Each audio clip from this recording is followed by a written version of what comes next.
Ei pessoal, aqui é a Thalita e bem-vindos à Casa da Coruja. E hoje eu vou falar pra vocês sobre o meu projeto literário de Lendo os Ganhadores do Nobel.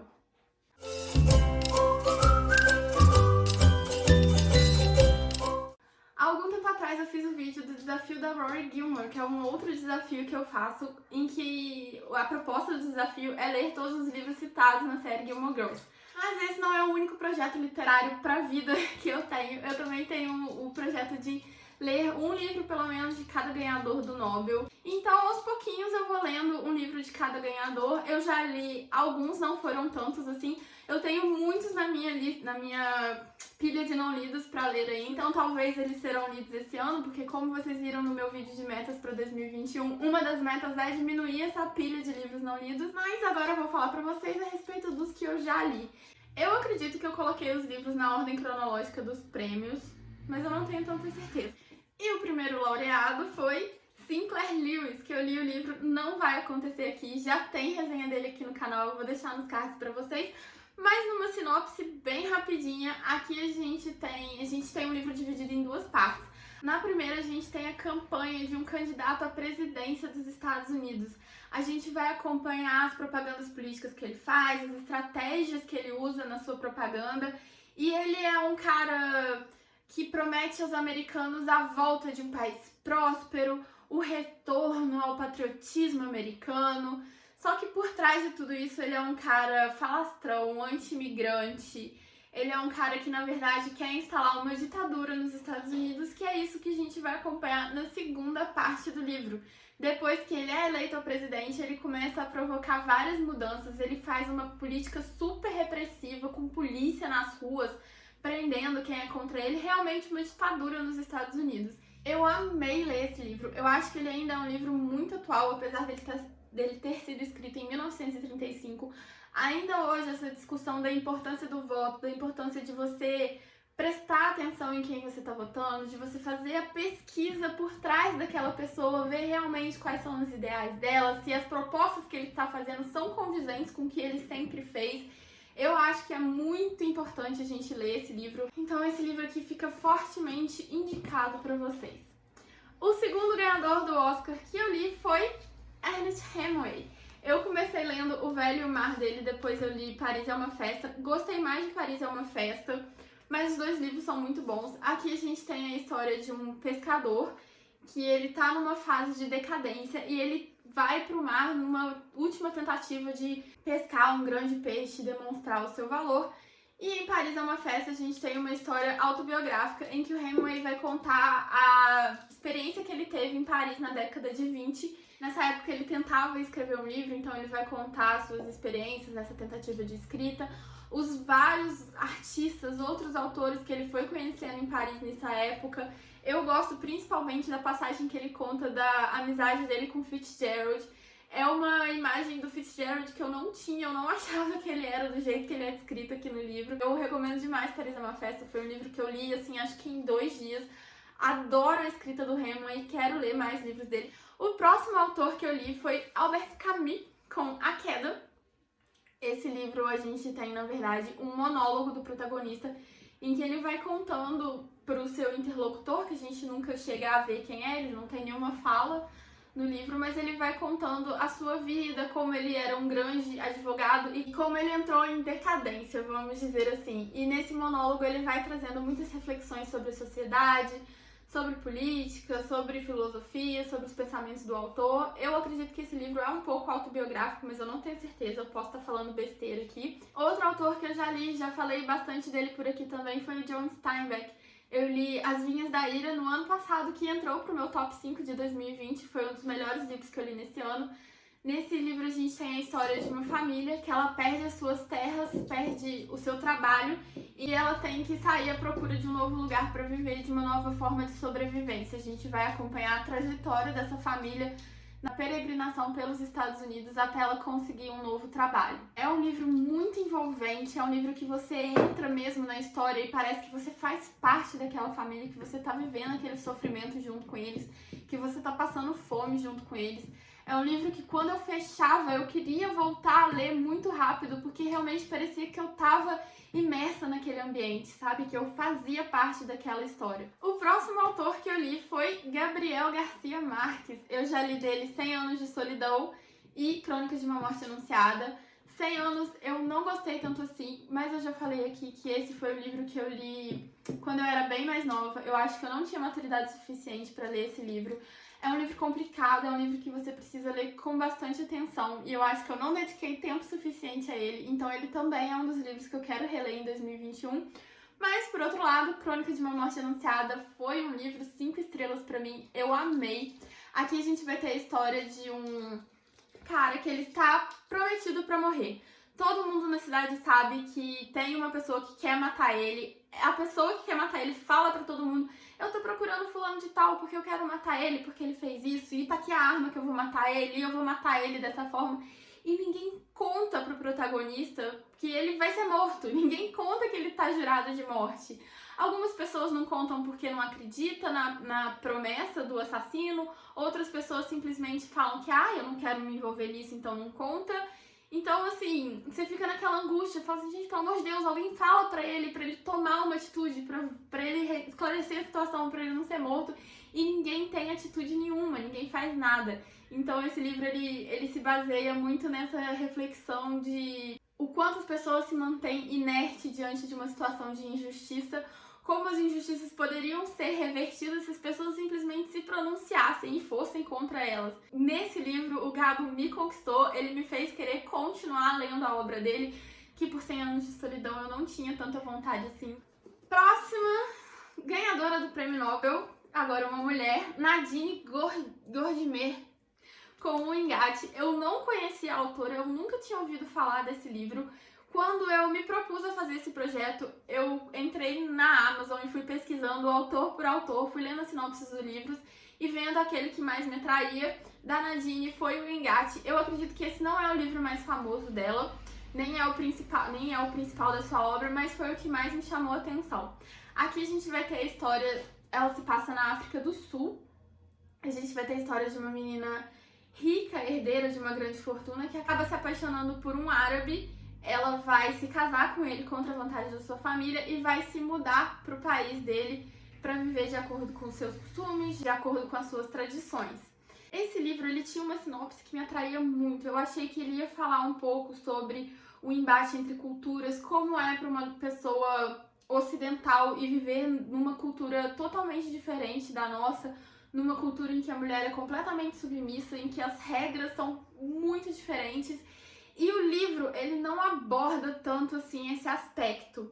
A protagonista, quando ela vai para essa família, para essa nova família, que ela passa a viver totalmente dentro das regras e tradições do mundo árabe, ela não tem esse choque de cultura.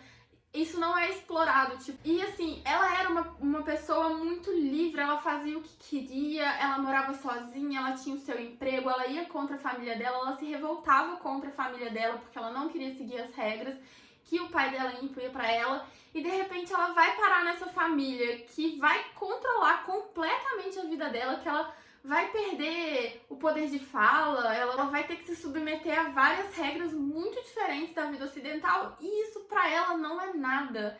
Assim, a gente não vê isso refletido no livro, sabe? Não que ela tenha que se revoltar, que ela tenha que ir contra, que ela tivesse que odiar completamente, mas eu acho que tinha que ter pelo menos aquele choque inicial com essa diferença tão grande de vida que ela ia passar a levar. E ela se adapta muito fácil. Para uma protagonista que sempre foi revoltada com regras e revoltada com o poder que o pai queria exercer sobre ela, eu não senti que foi muito condizente com o personagem, sabe? A forma como ela lidou com essa nova vida. Então, assim, não gostei muito do livro, mas eu gostei muito da escrita da autora. Foi uma história que me envolveu, eu li muito rápido, eu não achei a história chata. Foi só uma história que depois que eu acabei, eu fiquei meio assim pensando que talvez ela não foi exatamente o que eu esperava. Mas eu quero conhecer os outros livros dela. O próximo autor é um queridinho da minha vida, que inclusive temos vídeo aqui no canal sobre ele, com as melhores leituras de José Saramago, eu sou apaixonada, esse é um dos meus autores favoritos da vida. Eu já li uns 10 livros dele, li ele muito antes de querer fazer esse projeto, até mesmo antes de saber que ele era um ganhador do Nobel. Eu trouxe aqui para representar As Intermitências da Morte, que é o meu segundo livro favorito dele. O primeiro é Ensaio sobre a Cegueira, que continua emprestado desde aquele vídeo, ele ainda não foi devolvido. Mas enfim, Saramago é sempre incrível, ele tem uma forma para fazer os livros dele que eu acho muito interessante, que é pegar uma situação absurda e jogar essa situação no meio da sociedade atual, para a partir daí ter uma discussão de como a sociedade se estrutura, como é a relação entre as pessoas, as relações de poder, como o homem se comporta em situações extremas. Nesse livro aqui, a situação absurda é que a morte resolve tirar férias, então ninguém mais morre na cidade que a morte resolveu não trabalhar, e a partir daí a gente vai ver como a sociedade vai responder a esse fato. O próximo autor que eu li foi Coetzee, com Desonra. Eu tenho outro livro dele aqui também na estante, que é Faux. Esse livro aqui, quando ele foi lançado, ele teve um hype gigantesco na internet. Todo mundo falava dele, todo mundo falava que era um livro excelente, e eu não gostei tanto assim. Aqui a gente vai ter a história de um professor que é acusado de abusar sexualmente de uma das suas alunas. Ele acaba fazendo um acordo para que a história morra e ele sai. Essa história também se passa na África do Sul, pós-apartheid. Ele vai sair da cidade em que ele era professor e vai passar um tempo morando com a sua filha no interior. E a partir daí a gente vai ter vários paralelos da história dele com a história da filha, a gente vai ter o relacionamento dele com a filha se desenvolvendo. É um livro bom, eu gostei, mas eu acho que aqui a gente teve uma quebra de expectativa pra mim. Eu esperava amar esse livro, porque todo mundo falou muito bem dele, e eu não achei isso tudo. Não sei, não me conectei tanto assim com a história. O próximo ganhador é Orhan Pamuk, que eu li Neve, e acho que vamos ter um tema nesses últimos livros, que é outro livro que eu também não gostei muito. Aqui a gente tem a história do protagonista K, que é um turco que passou muitos anos em exílio na Alemanha. Ele volta pro país dele pro enterro da mãe, e depois desse enterro ele acaba ficando em uma outra cidade ali próxima com o pretexto de fazer uma reportagem sobre uma onda de suicídios que está acontecendo entre as jovens islâmicas. Quando você vê essa sinopse, você espera o quê? Que seja um livro focado nos suicídios das jovens islâmicas, nessa investigação dele, nessa reportagem dele. Só que aqui a gente tem muito mais a história do K reencontrando um antigo amor e o que ele vai fazer para reviver esse amor. A gente tem essas histórias do suicídio e até mesmo de uma revolta islâmica que está acontecendo no momento do livro, muito como um pano de fundo. Eu queria mais que esse lado fosse explorado mais, sabe? Ter mais esse contexto do islamismo, dessa premissa que ele colocou aqui dos suicídios. Eu queria que isso fosse explorado, que isso fosse o tema do livro. E não o relacionamento dele de amor com a Ipek, que foi muito mais o foco. Então eu acabei me decepcionando um pouco, porque eu tinha a ideia de que o livro seria sobre outra coisa. Pessoal, eu já tinha desmontado o cenário, guardado tudo, tava começando a editar o vídeo quando eu percebi que eu tinha esquecido de falar de um livro que eu li. Então talvez a luz esteja diferente, a enquadração diferente, mas eu não poderia deixar de falar de Kazuo Ishiguro e o livro Gigante Enterrado, que se tornou um dos meus livros favoritos da vida. Nesse livro aqui a gente tem a história de um casal de idosos que moram numa cidade encoberta por uma névoa que tem o estranho efeito de fazer as pessoas esquecerem do seu passado, das suas memórias. E esse casal, eles têm um filho que saiu de casa há muito tempo e eles estão começando a se esquecer desse filho. Então eles vão partir numa jornada em busca desse filho para encontrar ele novamente, para relembrar desse filho.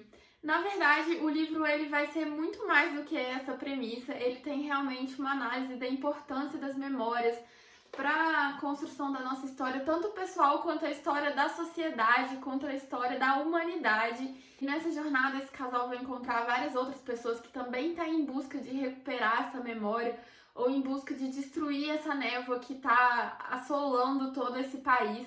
É um livro cheio de metáforas, é um livro muito bonito, que mexeu muito comigo. É um livro que me fez repensar a minha relação com os meus avós. Depois que eu li esse livro, eu comecei a ter uma outra visão deles. É um livro que me fez chorar, é um livro que até hoje me faz pensar muito. Eu me apaixonei demais por Kazuo Ishiguro, pela escrita do autor. Kazuo Ishiguro é outro que eu tenho outro livro dele aqui na estante. Eu também tenho Não Me Abandone Jamais. E é isso que eu tinha pra falar. Voltamos com a programação normal. Por fim, o último autor que eu li foi Patrick Modiano. Eu já li 2 livros dele, que é Ronda da Noite e Uma Rua de Roma. Uma Rua de Roma eu li agora no finalzinho do ano, em setembro, se não me engano. Gostei mais de Uma Rua de Roma. Aqui a gente tem o protagonista que ele tem uma perda de memória, ele não lembra quem ele é, e depois dele ser demitido de um emprego que ele trabalhava como detetive particular, ele decide investigar a própria vida e descobrir quem ele é. E o livro vai ser toda essa investigação.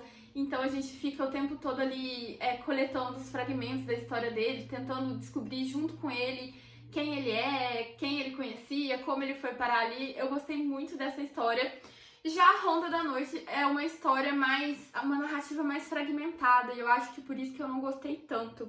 Aqui a gente tem a história de um agente duplo, que ele é ao mesmo tempo infiltrado na Resistência e na Gestapo, na época da Segunda Guerra Mundial, em que Paris estava ocupada pelos nazistas. Então, é uma premissa que me interessa muito, como eu já falei aqui no canal, eu gosto muito de livros sobre a Segunda Guerra Mundial, mas eu achei a narrativa aqui um pouco confusa.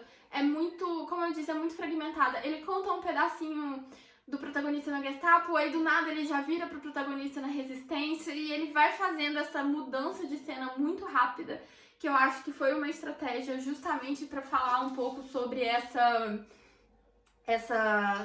dupla vida, né, que o protagonista vivia, mas que não funcionou muito pra mim. Bom, gente, então esses são todos os livros que eu li pra esse projeto de ler no Nobel. Como eu falei com vocês, tem muitos ganhadores do Nobel ainda na minha estante de não lidos. Eu acho que esse ano essa pilha vai aumentar bastante. Me conta aqui embaixo se você já leu algum desses autores, se você me indica algum outro livro desses autores pra eu continuar conhecendo a obra deles. E eu vejo vocês no próximo vídeo. Tchau!